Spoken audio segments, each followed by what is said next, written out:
Boa tarde, pessoal. Tudo bom com vocês? Espero que sim.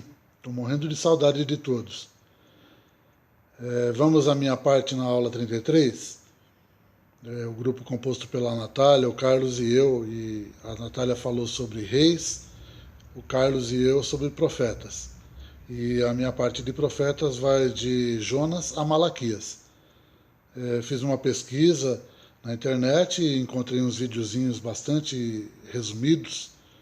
E eu fiz uma reedição no texto para poder falar por cima desses vídeos. Não sou muito bom nisso, espero que vocês gostem. Vamos lá?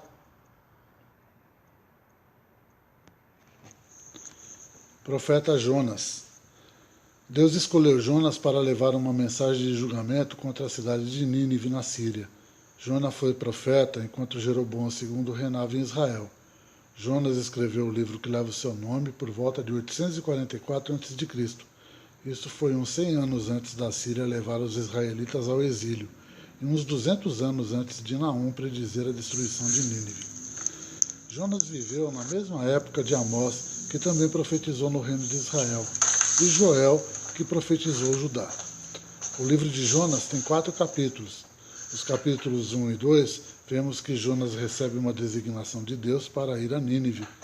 Jonas, achando que essa designação era demais para ele, foge no navio que vai para Tarsis. Deus traz uma grande tempestade e Jonas sabe que ele é o culpado pela tempestade e pede que os marinheiros o joguem no mar. Quando eles fazem isso, a tempestade se acalma. Deus envia um grande peixe para engolir Jonas. De dentro do peixe, Jonas ora a Deus, e sua oração é ouvida. Deus ordena que o peixe vomite Jonas em terra seca. Você sabia que Jesus predisse que morreria e seria ressuscitado no 3º dia? Ele chamou isso de um sinal de Jonas, referindo-se ao fato de Jonas ter saído do grande peixe. O capítulo 3 mostra como Jonas cumpriu sua designação. Ele prega a mensagem de que Nínive será destruída em breve. Para a surpresa de Jonas, os ninivitas se arrependem. Deus tem misericórdia e poupa a vida deles. O capítulo 4 mostra que, em vez de ficar feliz porque os ninivitas se arrependem, Jonas fica com raiva. Ele constrói um abrigo fora da cidade para ver o que vai acontecer. Deus providencia um cabaceiro e um verme para ensinar a Jonas uma lição importante sobre o amor leal e misericórdia. Ao ler o livro de Jonas, veja como ele aceitou a correção e cumpriu sua designação. Como Deus mostrou amor leal e misericórdia com os ninivitas que haviam se arrependido e como Jonas usou o que aconteceu, como Jesus usou o que aconteceu com Jonas para predizer sua própria morte e ressurreição, que abre o caminho para a vida eterna sobre o reino de Deus. O profeta Miqueias. Miqueias foi profeta na aldeia de Moraste, em Judá. Ele predisse que Israel e Judá seriam devastados. Miqueias conhecia bem a vida no campo. Isso fica claro nas ilustrações que ele usava, e ele foi profeta por uns 60 anos durante os reinados de Jotão, Acás e Ezequias. Miqueias completou seu livro em Judá algum tempo antes do ano 717 a.C. Oséias e Isaías escreveram suas profecias nessa mesma época. Miqueias predisse a destruição de Jerusalém, que aconteceu muitos anos depois da sua morte, mas pode ser que ele tenha visto a destruição de Samaria, capital de Israel. O livro de Miqueias tem 7 capítulos. Os capítulos 1 e 2 falam sobre a rebeldia de Israel e Judá, as injustiças que aconteciam, como por exemplo contra as mulheres e crianças, o aviso de Deus de que Samaria se tornaria um montão de ruínas e a promessa de Deus de que seu povo voltaria a Jerusalém e seria juntado como ovelhas no curral. Os capítulos 3 a 5 mostram as acusações de Miqueias contra os líderes da nação, os profetas e os sacerdotes, por causa da sua maldade e ganância. Em resultado, Sião seria arrasada e Jerusalém se tornaria montões de ruínas. No entanto, Miqueias predisse que na parte final dos dias, a adoração verdadeira seria elevada acima da religião falsa, e pessoas de todas as nações viriam para o monte da casa de Deus. Você sabia? Em Miqueias 5:2, o profeta foi inspirado a escrever que o Messias nasceria em Belém.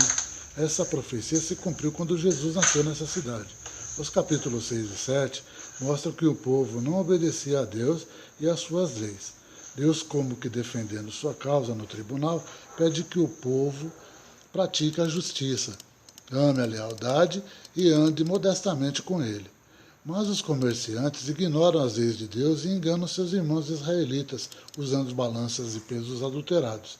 Miqueias também fala de sua confiança e que Deus vai ouvir seus pedidos por Judá, e mostra amor leal pelo povo de Israel. Ao ler o livro de Miqueias, veja que tudo que Deus pede a nós é razoável e para o nosso bem. Note como Miqueias confia que Deus julga as pessoas más e com a adoração verdadeira será restaurada para a posição elevada por meio do reino de Deus. O profeta Naum. Naum provavelmente morava em Judá quando escreveu o livro que leva o seu nome. A mensagem de Naum gira em torno de um único tema: a destruição total de Nínive, na Síria. Nínive era chamada de cidade de derramamento de sangue, por ser um lugar muito violento. Numa ocasião, Jonas trouxe uma mensagem de julgamento contra a cidade dos ninivitas. Eles se arrependeram de sua maldade, mas eles voltaram a fazer coisas erradas. E uns 200 anos depois da profecia de Jonas, Deus usou Naum para profetizar contra os ninivitas de novo. Naum terminou de escrever seu livro um pouco antes de 632 a.C., ano em que Nínive foi destruída. Naum viveu na mesma época que os profetas Sofonias e Jeremias. O livro de Naum tem 3 capítulos.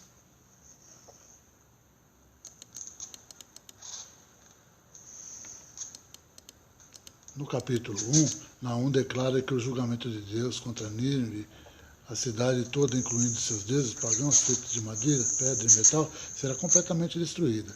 Essa é uma boa notícia para ajudar livres de seu inimigo cruel, perigoso. O povo pôde celebrar sua festividade em paz. Você sabia? A história de Nínive começa nos dias de Nimrod, o construtor do primeiro império que existiu depois do dilúvio. Os capítulos 2 e 3 descrevem como, em detalhes, a destruição de Nínive. Era uma cidade bem protegida por uma muralha alta e um fosso. Mas Naum profetiza que as portas dos rios serão abertas e o palácio será destruído. A profecia se cumpriu em 632 a.C., quando uma inundação devastou a cidade. Isso permitiu que os exércitos de Babilônia e da Média capturassem e destruíssem a cidade. A profecia de Deus por meio de Naum se cumpriu em todos os detalhes. Ao ler o livro de Naum, note como Deus odeia a violência, como ele sempre cumpre a sua palavra e como ele consola todos os que buscam paz e salvação por meio do seu reino. O profeta Abacuque. Abacuque foi profeta em Judá. As palavras no final do livro ao regente, para ser acompanhado com os meus instrumentos de cordas, dão a entender que Abacuque era um músico do templo. Ele escreveu o livro que leva o seu nome por volta de 628 a.C., uns 20 anos antes da destruição de Jerusalém. Ele viveu na mesma época que Jeremias, que também foi profeta em Judá. O livro de Abacuque tem 3 capítulos. Os capítulos 1 e 2 apresentam uma conversa entre Abacuque e Deus. A fala de sua aflição por causa da violência e da opressão e da injustiça que tomava conta de Judá. Deus declara que logo os caldeus vão ser acusados para punir a nação de Judá. Falando a Abacuque, Deus garante que seu julgamento contra Judá não vai se atrasar e que mais tarde os caldeus também vão ser punidos por serem cruéis. Você sabia? Nos dias de Abacuque, o templo de Deus ficava em Jerusalém. Os descendentes de Davi já estavam governando por mais de 400 anos, sem interrupção. Por causa disso, os judeus daquela época achavam impossível Deus permitir que os caldeus destruíssem sua cidade sagrada. O capítulo 3 é uma oração de Abacuque, feita em forma de cântico de lamento, a Ábaco, que relembra como Deus demonstrou seu poder no passado. Mesmo angustiado com o que acontecia à sua volta, o profeta fala de sua confiança em Deus. Ele declara: eu vou resultar em Deus, vou me alegrar no Deus da minha salvação. Ao ler o livro de Abacuque, note como Deus se importa com o sofrimento de seus servos. Veja que quando confiamos na salvação de Deus, conseguimos perseverar com alegria. E note que o julgamento de Deus por meio do seu reino nunca vai se atrasar.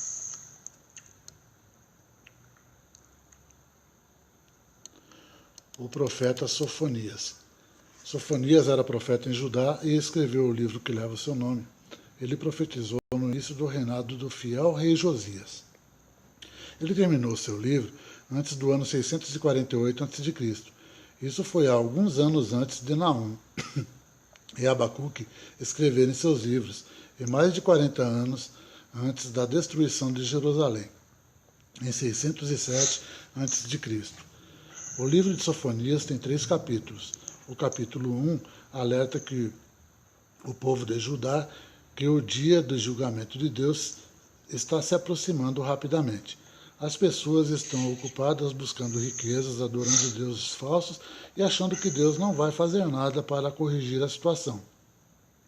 No capítulo 2, as pessoas são incentivadas a buscar a Deus. Elas devem confiar nele e obedecer aos seus mandamentos. Você sabia? Os esforços de Sofonias deram bons resultados. O jovem rei Josias fez uma campanha para livrar a nação da idolatria e restaurar a adoração verdadeira no templo. O capítulo 2 traz uma mensagem de condenação contra as nações vizinhas da Felícia, Amon, Moabe, Etiópia e Assíria. No capítulo 3, os orgulhosos habitantes de Jerusalém continuam a ser desobedientes, apesar dos avisos de Deus. Deus promete que vai destruir as pessoas orgulhosas, mas também dá esperança e alegria aos que humildes se arrependem. Ao ler o livro de Sofonias, veja que Deus tem ter cuidado com Ao ler o livro de Sofonias, veja que Deus tem cuidado para que nunca achar que o dia de Deus não vai chegar. Note que quem busca a Deus será salvo, e veja que ele reúne os humildes para serem substitutos do seu reino. O profeta Ageu. Ageu provavelmente nasceu na Babilônia em 537 a.C. Ageu foi para Jerusalém com o restante dos judeus. Mais tarde ele serviria como profeta nessa cidade. Ageu escreveu seu livro em 520 a.C., mas porque Deus mandou que Ageu profetizasse? Em 536 a.C., os judeus construíram o alicerce para o novo templo em Jerusalém. Infelizmente, a construção ficou parada por muitos anos por causa da oposição dos inimigos e a falta de interesse dos judeus. Em 520 a.C., Deus enviou Ageu para incentivar os judeus a voltar a construir o templo. O templo finalmente ficou pronto em 515 a.C. Você sabia? Nos 38 versículos do livro de Ageu, o profeta usa o nome de Deus 35 vezes, 14 vezes na expressão Deus dos Exércitos, e nos 2 capítulos do livro de Ageu encontramos 4 mensagens inspiradas. No capítulo 1, vemos a primeira mensagem, que é para os que estão mais preocupados com seus próprios interesses do que com a casa de Deus, que está abandonada. O governador Zorobabel, o sumo sacerdote Josué e o resto do povo, dando ouvidos a essa mensagem, voltam ao trabalho no templo apenas 23 dias depois de Ageu começar a profetizar. No capítulo 2, vemos a segunda mensagem de Deus. Deus promete que vai fazer tremer todas as nações, que todas as coisas preciosas delas entrarão na casa de Deus e que ele vai encher essa casa de glória. Mais tarde, Ageu declara a terceira mensagem para os sacerdotes. Ele explica que deixar de lado a adoração verdadeira fez com que a nação ficasse impune aos olhos de Deus. Daí Ageu proclama a quarta mensagem. Deus fala de novo sobre fazer tremer os céus e a terra.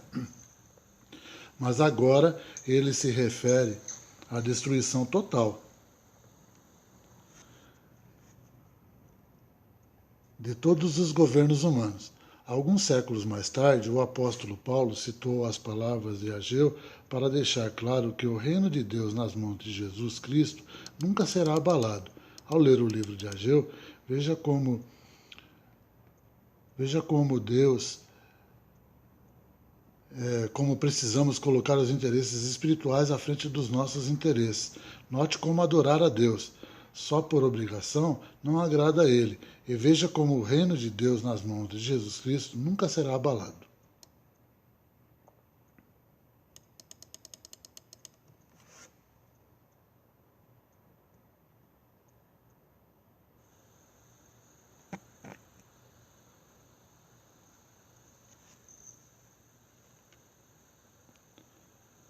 O profeta Zacarias. Zacarias começou a profetizar em Jerusalém por volta de 520 a.C., 17 anos depois de os judeus saírem do exílio em Babilônia. Ele foi profeta por pelo menos 2 anos e completou o livro que leva o seu nome por volta de 518 a.C.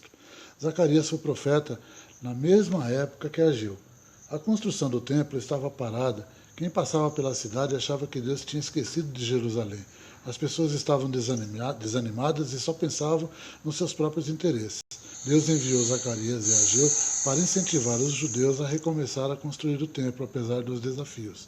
Você sabia? O templo de Salomão ficou pronto apenas 7 anos e meio, mas quando Zacarias escreveu seu livro, já fazia quase 20 anos que os judeus tinham começado a reconstruir o templo e ainda não tinham terminado.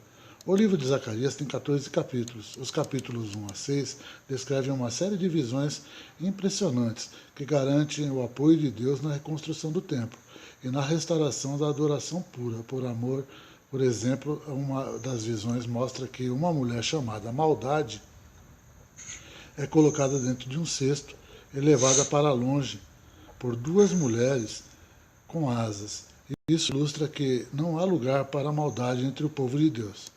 Os capítulos 7 e 8 pedem que o povo de Deus pare de tratar os pobres de forma injusta e tratem uns aos outros com amor leal e compaixão. O capítulo 10 predisse que Deus vai abençoar aqueles que se arrependem. Zacarias também escreveu várias profecias importantes a respeito do Cristo. Ele predisse que o futuro rei do reino de Deus faria uma entrada triunfante em Jerusalém montado em um jumento. Zacarias disse que o verdadeiro pastor de Deus seria traído por 30 moedas de prata. Zacarias também deu detalhes sobre a morte do pastor messiânico. O capítulo 14 mostra Deus formando um vale muito grande. Esse vale serve para proteger o povo dele contra e resulta na violência da adoração verdadeira. Ao estudar o livro de Zacarias, veja como Deus faz com que sua vontade se realize, apesar dos desafios. Note como Deus descreve o futuro rei do seu reino e veja como os seus súditos leais ficaram a salvo no seu vale de proteção. O profeta Malaquias. Malaquias escreveu este livro em Jerusalém depois que os judeus voltaram de Babilônia. Ele transmitiu a mensagem de Deus com coragem. Malaquias terminou seu livro um pouco depois de 443 a.C. Isso foi muitos anos depois que Ageu e Zacarias foram escritos, mas na mesma época que Neemias escreveu seu livro. Já faziam quase 100 anos que os primeiros judeus tinham voltado para Jerusalém.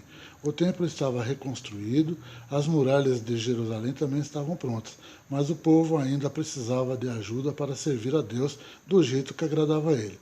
O livro de Malaquias tem 4 capítulos. Nos capítulos 1 e 2, Deus deixa claro que desaprova os atos corruptos dos sacerdotes. Deus chama a atenção deles por oferecerem animais defeituosos como sacrifício. Os sacerdotes não estão ensinando o povo do jeito que Deus quer. Por isso os israelitas se divorciam e casam com mulheres de nações pagãs, algo que Deus odeia. O capítulo 3 mostra que surgiria alguém para preparar o caminho para o Messias. O Messias, ou mensageiro do pacto, limparia o templo. Isso aconteceu quando Jesus expulsou comerciantes gananciosos do templo. Você sabia? Malaquias fala sobre o profeta Elias, mas Elias já estava morto havia muito tempo, quando Malaquias escreveu sua profecia. Mais tarde, Jesus identificou João Batista como esse Elias, predito por Malaquias. No capítulo 4, Malaquias faz uma referência profética ao sol da justiça, destacando o papel de Jesus em salvar a humanidade. Ao ler o livro de Malaquias, note como Deus espera que demos o nosso melhor para Ele. Veja que Deus odeia o divórcio e note como o mensageiro do pacto, o predito rei do reino de Deus, apoiará a adoração verdadeira. Bom, gente, é isso. Essa é a minha parte nessa aula 33. Eu espero que vocês tenham gostado.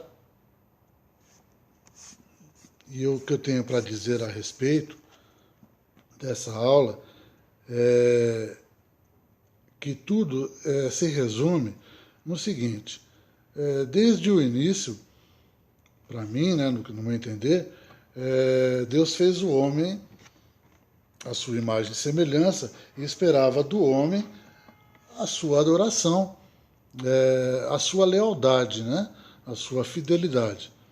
Mas, com o passar do tempo, o homem, através do seu livre-arbítrio, que foi uma dádiva de Deus, pois se ele era a imagem e semelhança de Deus, ele tinha liberdade de pensamento e de ações. Mas acabou com que ele se desandasse, né? E as coisas foram acontecendo e deixando Deus triste, né, com essas situações, pois o homem se afastava dele e não fazia jus ao que ele queria do homem, né? E veio reinados, né? Como puderam ver lá na explanação a respeito de reis, houve toda uma tentativa, né, de aproximação por Moisés, enfim, mas nada deu certo, porque o homem ele é infelizmente corruptível. Mas Deus ainda assim não desistiu da sua criação, né? Até hoje estamos aqui testemunhas disso, né? Tanto que no final de tudo ele ainda fez com que em uma de suas, não diria últimas tentativas, né? Mas a mais importante até então, no meu entender, é a vinda de Cristo, ou seja, se através dele, falando pelo homem, através de profecias, que é a palavra dele na boca do homem, não resultava no que ele queria para o homem, então que atitudes visíveis e palpáveis fossem trazidas através dele em carne e osso, e veio Jesus, então, em carne e osso, para mostrar a nós, né, os seus ensinamentos, através de suas parábolas, através de suas pregações, através do Evangelho, né? E graças a Deus isso aconteceu, porque nós temos hoje o Evangelho de Cristo, né, em nosso poder.